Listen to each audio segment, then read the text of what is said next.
भगवान नवयोगेश्वर ने कहा, धावन मिलिनवान नेत्रे न स्खलेत न पतेत। कृष्ण भक्ति का मार्ग ऐसा मार्ग है, आप अपनी आंखें बंद करके दौड़ोगे फिर भी न गिरोगे न पतित होगे और टाइम टू टाइम अपने डेस्टिनेशन पर पहुंच जाओगे। हैं, भक्ति मार्ग में आंखें बंद करके भी यदि चलो, नहीं तो बताओ, कई सारे लोग महामंत्र जपते हैं, मंत्र का अर्थ भी नहीं जानते हैं, लेकिन फिर भी भगवान का नाम लिया, पा गए, हो गए पवित्र। आपको रोग हुआ है, डॉक्टर के पास जाते हो, डॉक्टर दवाई देते हैं, उस दवाई का कॉम्बिनेशन आपको पता हो या न हो, दवाई ली, रोग गायब। ठीक उसी प्रकार वेद शास्त्र, ये ज्ञान, ये उपदेश आपको पता हो या न हो, हरि का नाम लिया, महामंत्र लिया, सारे पापों से मुक्त और वैकुंठ की प्राप्ति हो जाएगी। ये मार्ग है, ये मार्ग है। एक और हिरण्याकश्यपु, रावण, कंस, कितने बड़े बड़े उपासक, कितने बड़े बड़े भक्त हैं, लेकिन फिर भी दुर्गति हुई उन लोगों की। और दूसरी ओर जीवन भर तक पाप करने वाला पापी अजामिल, जीवन भर पाप किया और मरते समय अपने पुत्र के नाम से नारायण नाम ले लिया, नरक में जाने से बच गया और वैकुंठ पा गया। है, भक्ति की ये महिमा है। इस भक्ति मार्ग पर कोई आंख बंद करके दौड़े। उपासना मार्ग में, कर्म कांड में, यदि मंत्र में, श्लोक में थोड़ी सी गलती हो गई, वही मंत्र रिएक्शन देंगे, वही आपको बर्बाद कर देंगे। लेकिन भक्ति के मार्ग में, अरे थोड़ी नहीं, बहुत ज्यादा भी गलती हो गई, हमारे कृष्ण को, हमारे राम विष्णु को गलती दिखाई ही नहीं देती है। ऐसा मत समझना कृष्ण हमारी गलती माफ कर देते हैं या राम हमारी गलती माफ कर देते हैं। नहीं, राम और कृष्ण को गलती समझ में ही नहीं आती है, माफ करने का प्रश्न ही कहां है। नहीं तो मुझे आप बताओ कि पूतना राक्षसी कितनी बड़ी गलती करने आई थी, अपने स्तन पर कालकुट विष लगाकर आई थी कि मैं कृष्ण को जान से मार दूंगी। कितना बड़ा जघन्य पाप, कितना बड़ा अपराध करने आई थी, विष लगाकर आई और कृष्ण को जान से मारने गई। लेकिन पूतना ने विष पिलाने के बहाने कृष्ण को दूध पिलाया, है ना, दूध के बहाने विष पिलाना चाहती थी। तो कृष्ण को यह समझ में आया कि ये मुझे दूध पिला रही है, यह समझ में नहीं आया कि मुझे विष पिला रही है। कृष्ण ने एक सेकंड के लिए भी यह नहीं सोचा कि ये मुझे मारने आई है, मुझे मार रही है। कृष्ण तो केवल पॉजिटिव चीज ही देख रहे हैं कि जो भी हो, मुझे दूध पिला रही है। और इसीलिए कृष्ण ने पूतना को मारा नहीं, तार दिया। लेभे गतिम धात्री, पूतना को अपनी मां बना लिया, वैकुंठ में भेजा और वहां कृष्ण उनके पुत्र बन गए। ये कृष्ण, ये भगवान ऐसे हैं, ये भक्ति का मार्ग ऐसा है जहां कोई गलती देखी नहीं जाती। रत्नाकर नाम का डाकू रात दिन पशुओं को मारता था, काटता था, खाता था, जैसे फतिया वाले। समुद्र में हाथ डाला, निकाला, जो भी है उसे थोड़ा फ्राई करके खा जाते हैं, जो भी मिल जाए उसे। यहां तो सब कुछ खाते हैं। रत्नाकर डाकू पशुओं की हिंसा करता, मारता, काटता, खाता।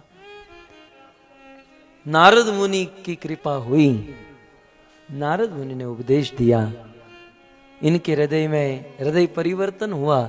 लेकिन उस रत्नाकर डाकू ने कहा कि मुझे इन किए हुए पापों से मुक्त होने का कोई प्रायश्चित? बोले हाँ, राम नाम का जाप करो। अब दिया गया राम नाम और बोलने का अभ्यास था मरा। किसी को भी मारकर ये मरा, ये मरा, ये मरा, मरा बोलने का अभ्यास। और इसको कहा गया राम बोलो, ये राम राम राम राम, मरा मरा मरा मरा।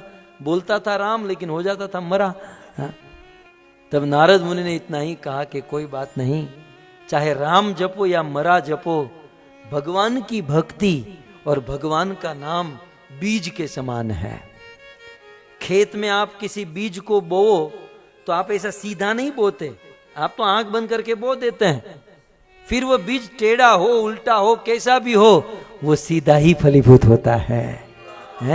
राम और कृष्ण की भक्ति या भगवान का नाम कैसे भी भाव कुभाव अनक आलसु कैसे भी आप लेते रहो, लेकिन वो जब फल देने की बारी आती है तो वो सीधा ही फल देता है। इसलिए सुखदेव गोस्वामी ने कहा कि कृष्ण भक्ति जैसा कोई मार्ग नहीं है, कोई मार्ग, कलयुग युग समान नहीं। और कृष्ण भक्ति में भी कैसा मार्ग? सुशीला साधवो यत्र नारायण परायणा। और कृष्ण की भक्ति में सबसे बड़ी बात क्या है? इस कृष्ण भक्ति के मार्ग में सपोर्ट देने के लिए सुशील साधु लोग मिलते हैं।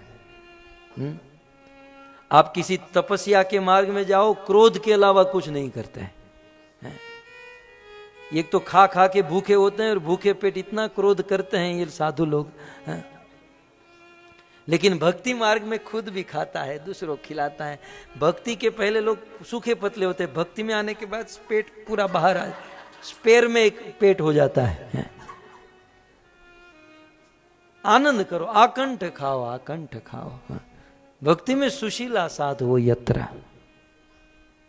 भक्ति में सबसे बड़ा बेनिफिट क्या है कि भक्ति में ऐसे साधु मिलते हैं जो हमें भक्ति में प्रोग्रेस कराते हैं। ये है भक्ति। नहीं तो आज इस संसार में अपने सगे भाई को समय देने का टाइम नहीं है किसी के पास। लेकिन बड़े बड़े MBA, BBA, बड़ी बड़ी डिग्री प्राप्त करने वाले यदि चाहे तो 1 मिनट में करोड़ों कमा सके, अपना घर बार सब कुछ छोड़कर धोती कुर्ता पहनकर समाज के पास जा जाकर प्रवचन सुनाते हैं, कथा सुनाते हैं, ज्ञान देते हैं। क्यों? क्योंकि ये भक्ति मार्ग है। अपना सब कुछ छोड़कर, जैसे मोमबत्ती खुद खत्म हो जाती हैं लेकिन दूसरों को प्रकाश देती है, अगरबत्ती खुद खत्म हो जाती हैं, राख हो जाती हैं, लेकिन दूसरों को सुगंध देकर जाती हैं। ठीक उसी प्रकार भक्ति में ऐसे साधु गुण मिलते हैं जो अपने जीवन की ओर नहीं देखते, खुद फना हो जाते हैं, बर्बाद हो जाते हैं, लेकिन समाज को सुख प्रदान करते हैं, समाज को शांति, समाज को भक्ति प्रदान करते हैं। गाय का दूध अपने लिए नहीं होता, वो दूसरों के लिए दूध देती है। नदी का जल अपने लिए खुद नहीं पीती, वो दूसरों को जल देती है। और वृक्ष का फल अपने लिए नहीं, वो दूसरों के लिए होता है। भक्ति मार्ग में साधुओं का जीवन अपने लिए नहीं, समाज और संसार का कल्याण करने के लिए होता है। सुशीला साधुओं यत्र नारायण परायणा। इसलिए सुखदेव जी कहते हैं कि भक्ति, कृष्ण भक्ति जैसा कोई मार्ग नहीं है। और अंत में वे ऐलान करते हैं कि परीक्षित सकृत मनः कृष्ण पदार विंदयो। हे परीक्षित, कृष्ण की भक्ति ज्यादा नहीं, सकृत मन, थोड़ी भी यदि कोई कृष्ण भक्ति करता है तो वो पूर्ण रूप से पवित्र हो जाता है। क्योंकि प्रायश्चितानि चिर्याणि नारायण परांग मुखम न निष्पुतंति राजेंद्र सुरा कुंभ इवा पगा। वो दृष्टांत देते हैं कि शराब का भरा हुआ घड़ा घड़ा हो, शराब की बोतल पैक हो, फिर उस बोतल को गंगा नहलाओ, यमुना नहलाओ, गोदावरी नहलाओ, जब तक उसमें शराब भरी हुई है वो पवित्र नहीं हो सकती। ठीक उसी प्रकार हमारे अंदर जब तक पाप भरे हुए हैं, कितना भी प्रायश्चित करें, हम पूर्ण पवित्र नहीं हो सकते। यदि पूर्ण रूप से पवित्र होना चाहते हैं तो भगवान कृष्ण की भक्ति करनी चाहिए। सबसे पहले वीडियो पाने के लिए लाल गोविंद दास YouTube चैनल को सब्सक्राइब करें और बेल आइकॉन को प्रेस करना ना भूलें।